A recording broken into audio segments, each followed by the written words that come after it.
Hello everyone, welcome back to the channel. I'm Kris.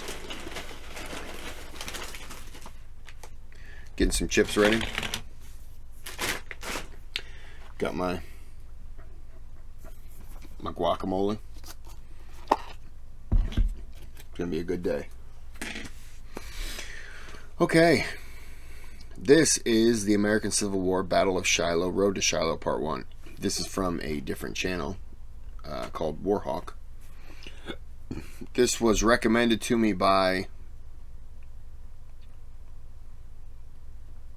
was it you, Panda? Someone recommended to check out Warhawk.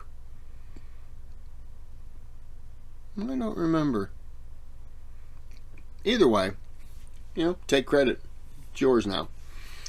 But I looked over the videos and I chose Shiloh because I've been there. Did not give it enough time because I was stupid and I wanted to get a lot of sites done, and I think I dedicated like 4 hours to it. It was I just drove it pretty much. I'd love to go back because not too far south of Shiloh is Corinth, where they had a nice battle, so I think that would be pretty good too. But it doesn't matter. That's not what we're here for. We're not here to listen to my story of Shiloh and the battle that I took, you know, that I took part in, helping to save the Union. Me and old Udino, he was with me. He kept getting shot, so I just kept cheering. So we're going to cover this one, and this is part 1. There's a 3-parter, so let's go. Let's dig into it.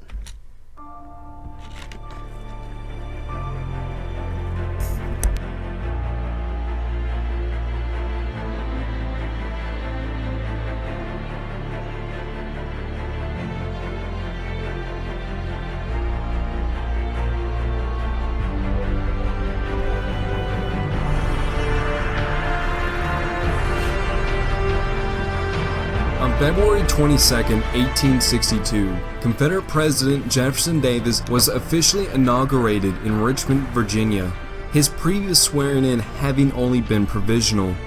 George Washington's birthday was a chilly day in Richmond, and by mid-afternoon, a steady rain fell over the city.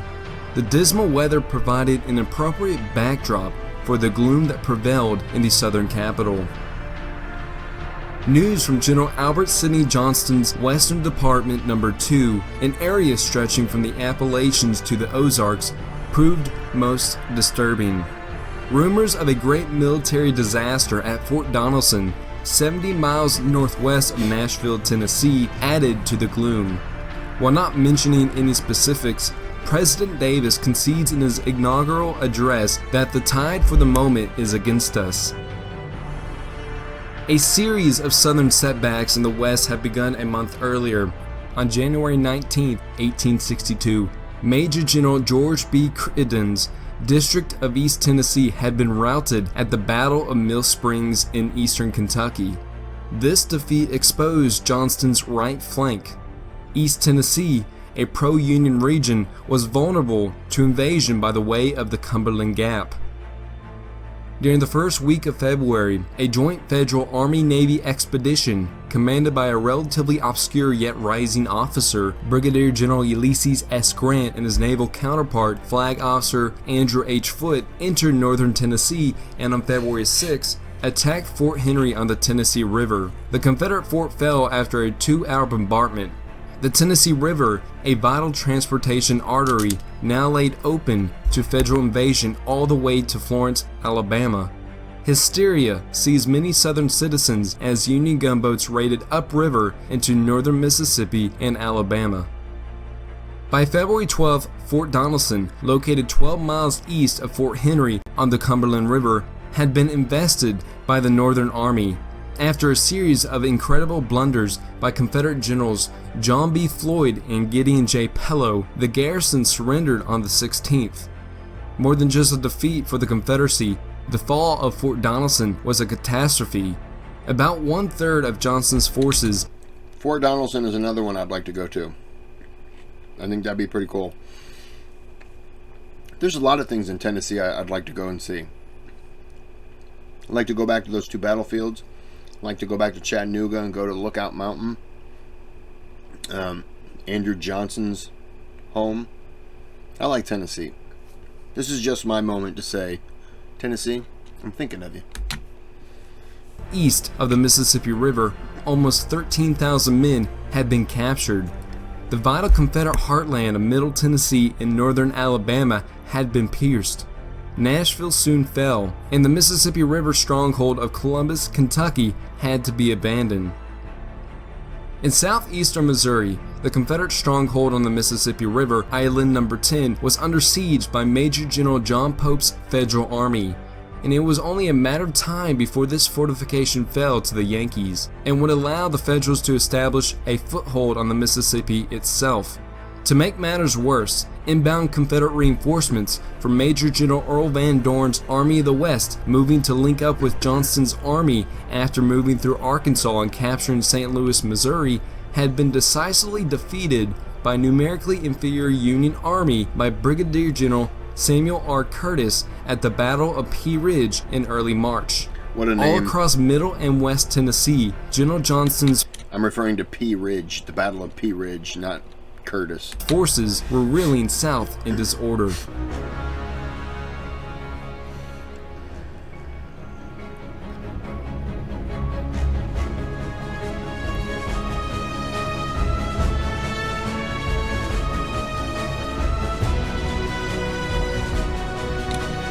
I visited Jefferson Davis's grave, and I believe I did an earlier video, like stories or something like that, and I post some pictures here and there, and I believe I posted Jefferson Davis's grave, if anyone's curious.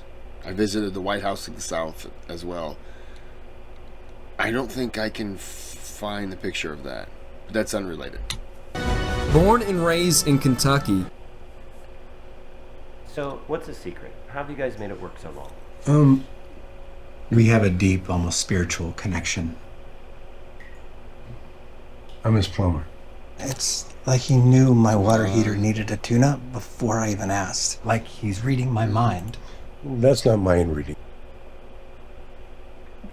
Born and raised in Kentucky, and an 1826 graduate of the United States Military Academy at West Point, Albert Sidney Johnston had become one of the country's most dedicated soldiers.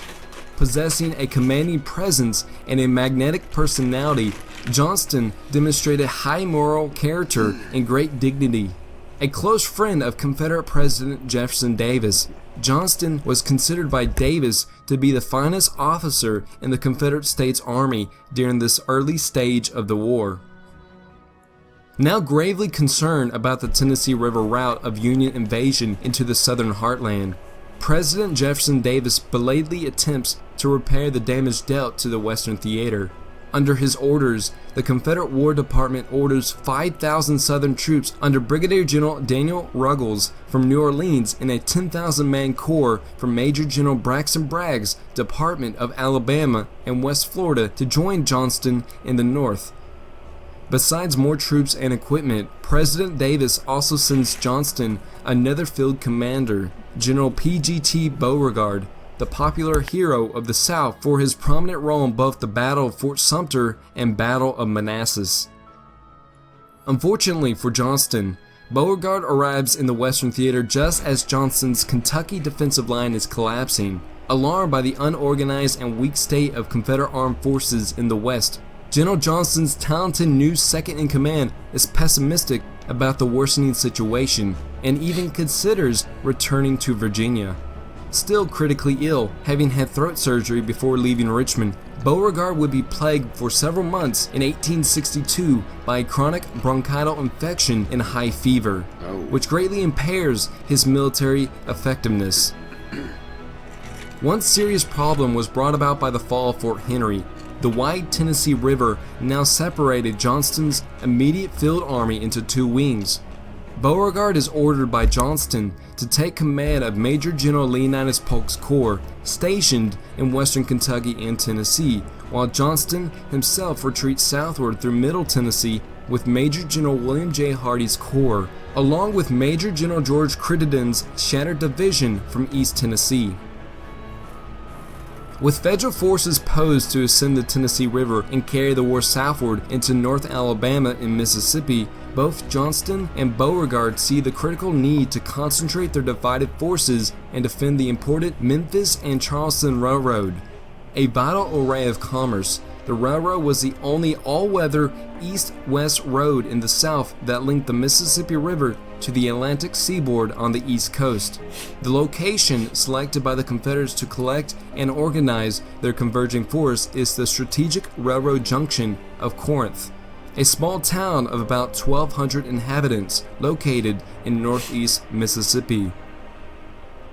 There, the North-South Mobile and Ohio Railroad, linking Kentucky with the Gulf of Mexico, crosses the Memphis and Charleston east-west axis. Using the steam-powered technology of the modern industrial age, the Confederates transport thousands of soldiers and tons of equipment, both on land and water, from every corner of the Western Confederacy to Corinth. By the end of March, about 45,000 men present for duty had been amassed in northern Mississippi and southwest Tennessee. The arriving Confederate forces are reorganized into a new and somewhat unwieldy four-corps structure called the Army of Mississippi. Major General Polk commands the 1st Corps, Major General Bragg commands the 2nd Corps, Major General Hardee leads the 3rd Corps, and Brigadier General John C. Breckinridge is given command of Crittenden's former division, now rebranded as the Reserve Corps. The Southern Army at Corinth bears a hodgepodge appearance. Major General Bragg, the strict disciplinarian, continuously refers to it as a mob. There are soldiers from all across the Confederacy in its ranks: Louisianans, Alabamians, Texans, Mississippians, and Tennesseans, all band together to form this ragtag army. A young Louisiana soldier, Kind of sounds like the Revolutionary War, doesn't it? It's a ragtag group of people putting together to fight a war. notes the varied dress of the different commands. Some wear uniforms, some half uniforms, some no uniforms at all, wearing the civilian dress they brought from home. In addition, several different kinds of battle flags are carried among the four corps. The most serious problem in Johnston's Western Army, however, is a lack of proper firearms. Perhaps less than 10,000 modern rifled muskets are in use. General Johnston had arranged for the shipment of several thousand British Enfields, which had reached southern ports through the Federal naval blockade, but mostly a motley collection of old smoothbores, flintlocks, squirrel rifles, and shotguns can be found among the army. Morale, nonetheless, is generally high in the Southern Army. Upon these untested men now rests a hope of restoring the Confederate fortunes in the West. The news of the string of victories in the Western Theater electrifies the North. The New York Tribune prints an extra: "Freedom, Fort Donelson taken." A gun salute is fired on Bunker Hill in Boston. Business stops on the Chicago Merchants Exchange, and the Star-Spangled Banner is sung. In Washington, the news is greeted with wild cheering in both houses of Congress. Many believe that the war will be over by the end of the year, perhaps by the 4th of July. Taking credit for the Union's success is 47-year-old Major General Henry Wager Halleck, commander of the Department of the Missouri. Aloof and stern, he seeks complete autonomy for himself, although intense pressure from the White House had been necessary to get Halleck. Sorry. I'm doing an audiobook right now called, of course you can't see it. Why would you be able to see it? It's called Crucible of Command. Ulysses S. Grant and Robert E. Lee, the war they fought, the peace they forged. There's a lot of stuff about Halleck in here. Just being a petulant little bitch. Always mad that he didn't get enough credit for, other people's hard work. It's just yeah.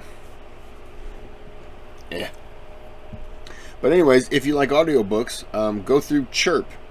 Not a sponsor. I go through Chirp.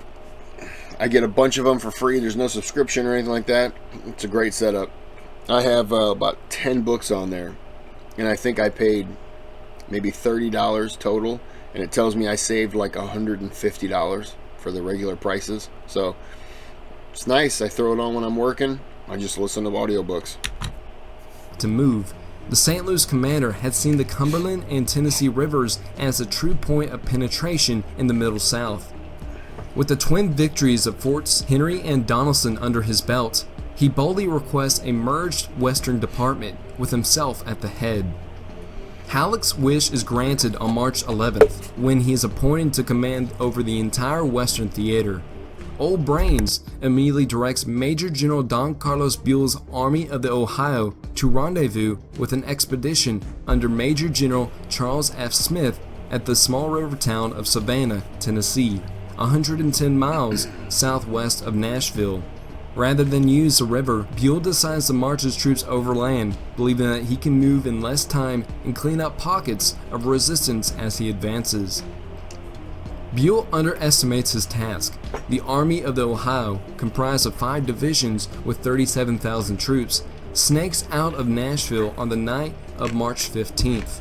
At Columbia, the Federals find the turnpike bridge over the Duck River in flames. Recent rains have swollen the river to 200 yards across. New bridges are not complete until March 30th, and by then, the river is fordable.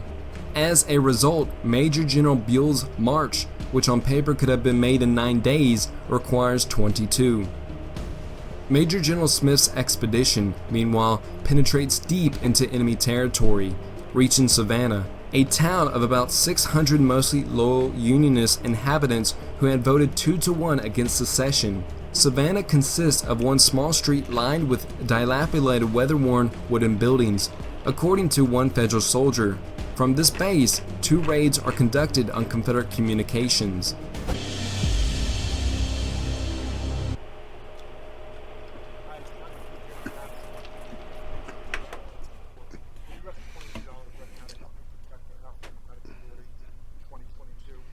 Come on.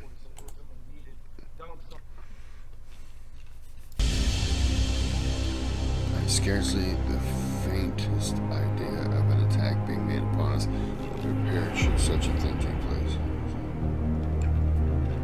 He was caught off guard on this one too.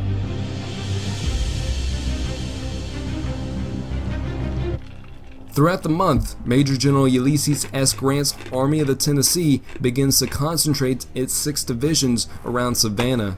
Grant sets up the majority of his army's camps on the west bank of the Tennessee River at a riverboat landing known as Pittsburgh Landing.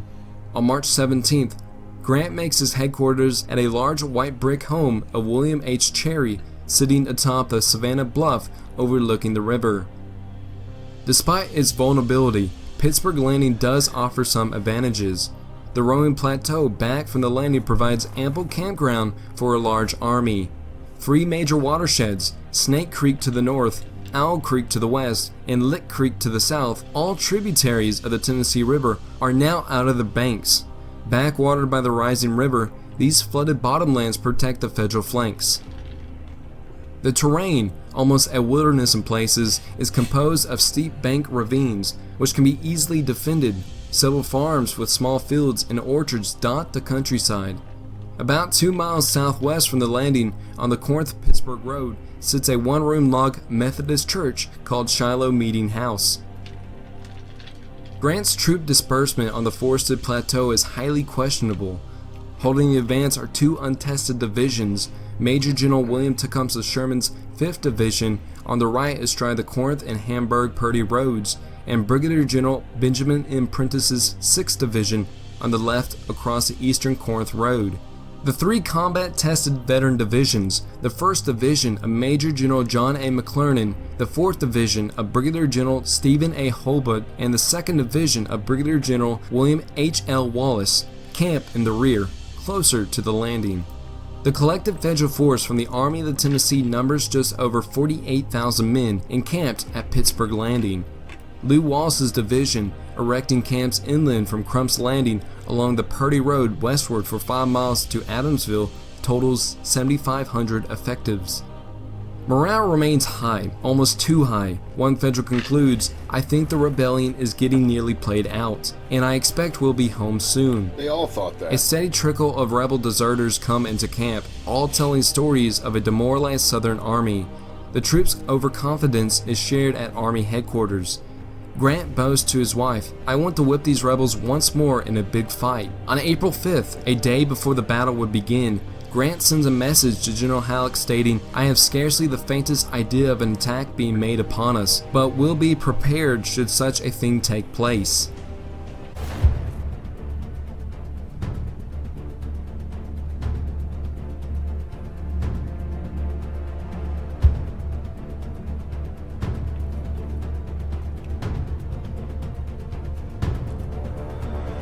General Albert Sidney Johnston had worked frantically to mold his growing army, but on the night of April 2nd, time ran out. Major General Benjamin F. Cheatham, commanding the 2nd Division of Major General Leonidas Polk's 1st Corps, which was positioned 25 miles north of Corinth at Bethel Station in Purdy, Tennessee, reports that Lew Wallace's division is moving west in force, perhaps to make another raid on the Mobile and Ohio Railroad. In truth, Wallace is only overreacting to an early reconnaissance by Cheatham's cavalry. Coupled with this intelligence comes troubling news that Buell's army is at last beyond the Duck River. Beauregard advises Johnston, "Now is the moment to advance and strike the enemy at Pittsburgh Landing." General Johnston directs Beauregard to formulate the attack order. The resulting directive had been called a formula for disaster. The Louisiana general plans for an attack in successive waves, with each corps being in a parallel line behind the other. It is Johnston's stated objective to maneuver his Confederate Army of Mississippi so as to turn Grant's left, cutting Federal retreat to the river, and then drive the enemy back into the flooded Owl Creek bottoms. To accomplish such a maneuver, however, more combat strength will be required on the Confederate right. Beauregard's plan instead places equal strength across the entire front.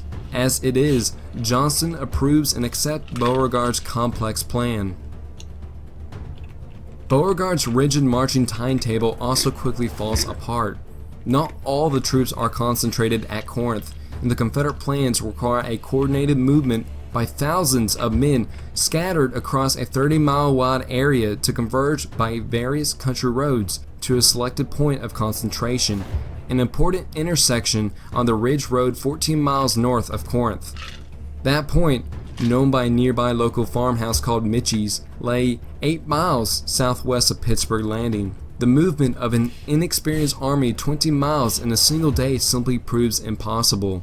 For complicated reasons, Major General William J. Hardee's 3rd Corps, spearheading the march, holds up the advance until 3 p.m. on April 3rd. Horrid roads, poor guides, and green troops cause further chaos. By Friday morning, April 4th, as a spring storm sends rain falling in torrents, both Hardee's and Bragg's corps are 12 hours behind schedule. In fact, Breckinridge's Reserve Corps, stationed at Burnsville, Mississippi, does not move northward until the afternoon of the 4th.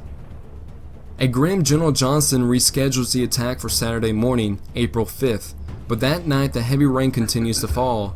More maddening delays occur on the 5th as the rain continues until early afternoon. All of Hardee's men are deployed by mid-morning, but Bragg's 2nd Corps is still not ready by noon. Somehow, the general has lost an entire division. Johnston uncharacteristically explodes and goes in search of the missing troops. He finds them on a road miles in the rear, blocked by a confusing traffic snare involving Polk's wagons and artillery at the Mitchie's intersection. It is 4 p.m. before the clogged intersection is cleared and Bragg's missing division can tramp 4 miles eastward to its final attack positions. For a second time since leaving Corinth, the attack has to be postponed. That night, Johnston's army stand posed with General Hardee's forward line of battle positioned a mile south of the frontline Federal camps. Despite warnings to keep silent, many of the men have carelessly discharged their wet weapons to see if they will fire. On the afternoon of April 5th, Johnston, Beauregard, and Bragg, with their staffs, ride along the line, receiving rousing cheers from the men, despite efforts to silence them.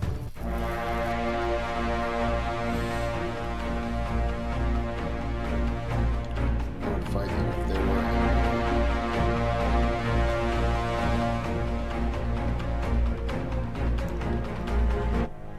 In a meeting of Confederate generals that evening, Beauregard openly expresses his concern.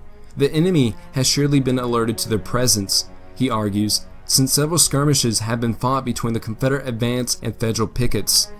He warns that the element of surprise had been lost. Also, the men are exhausted from their 3-day march and some have used up all their rations. In Beauregard's opinion, the army should retire to Corinth. Bragg concurs in the assessment. Johnston, perhaps sensing his great hours at hand, reasons that the Federals could have no greater front between the two creeks than his army. "I would fight them if they were 1,000,000, he resolutely declares to his commanders. No, you wouldn't. The attack will begin at dawn as planned, and so, in the early hours of April 6, 1862, the Battle of Shiloh, or Battle of Pittsburgh Landing, is posed to begin.